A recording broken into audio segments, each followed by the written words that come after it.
welcome back to another edition of Christopher's Kitchen. Now, you talk about adventurous today, for me at least, and I'm sure for most that are watching this is going to be something completely out of the norm. I got to admit, I've never had it that I know of. And today you're going to prepare sushi that you say will lay all those fears aside. I think so, Mike. I mean, sushi is very mainstream nowadays. You really should get out and try some. First, we're going to start off with our rice. The rice is important. You want to look for sushi rice or a Japanese short grain rice. I have a rice cooker here. It's a great investment. It's a no problem rice thing. We have to rinse this rice off in cold water and get all the starch off.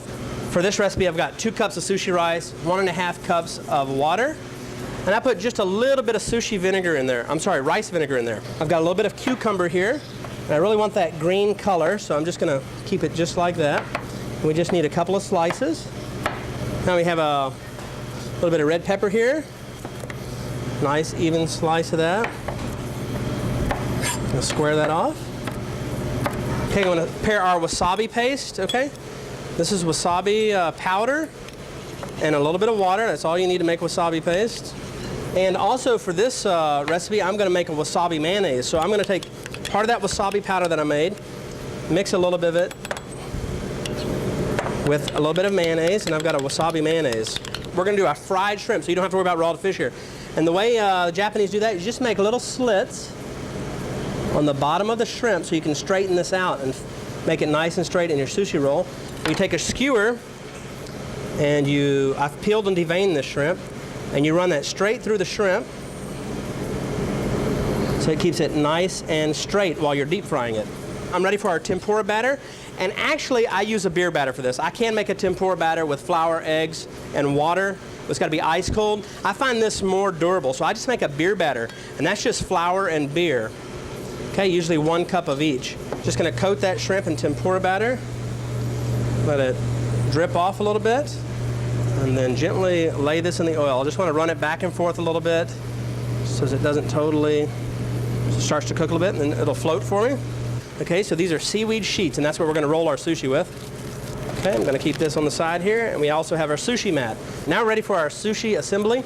There's a shiny side and a not shiny side to each sushi paper. You want shiny side down. Now, in order to grab the rice and work with it, clean your hands very well, and you want to use a little bit of rice vinegar on your fingers, okay? That allows you to grab the rice, and it won't stick to you. Now, we'll take a little bit of our wasabi mayonnaise, go right down the middle there. Now we'll place a little bit of our yellow pepper, a little bit of red pepper. That's good. Now, avocado is wonderful in this also. You could do lump crab meat.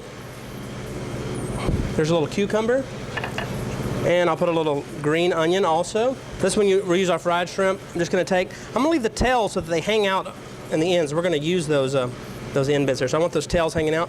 Now, we just want to fold this over and keep it very tight. I'm going to press down there, and then I'm going to pull back to make a nice tight roll.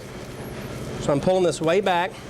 Now I'm going to wet the seaweed here, right there, and I'm just going to roll through. So nice and even, then I'm going to roll through this here. Put a little rice vinegar on your knife, okay? And I'm going to cut through this right down the middle. And then I'm going to cut this too, just like that. I've got a little sauce that I like to serve with sushi. That's just a little soy sauce, a little bit of sugar, and just a little bit of green onion. Mike, you ready to taste? Certainly, and I got to tell you, that is one gorgeous plate. It looks like it's authentic Japanese restaurant stuff, well, which was your intent. My intent, that's a good. So I'm going to just give you a little bit of pickled ginger, okay, and a little wasabi. Now this stuff is horseradish, so it's pretty hot stuff. I'm just going to give you a little bit there. Okay. Put it right on top of that shrimp. Now Mike, you can go ahead and pick that up with your hands since we don't have chopsticks. All right. And dip it in that sauce. Very tasty. Not scared of the seaweed? No, yeah, I'm scared of the seaweed, but it tastes okay. Go to the website at kbtx.com. Just click on the Christopher's Kitchen. You can download any of the recipes, including the sushi that we had today, and you can download those and make them at home yourself. Chris, thanks a lot. It's a very adventurous day here in Christopher's Kitchen. Thank you for making us a part of your day. For Chris Lampo, I'm Mike Wright.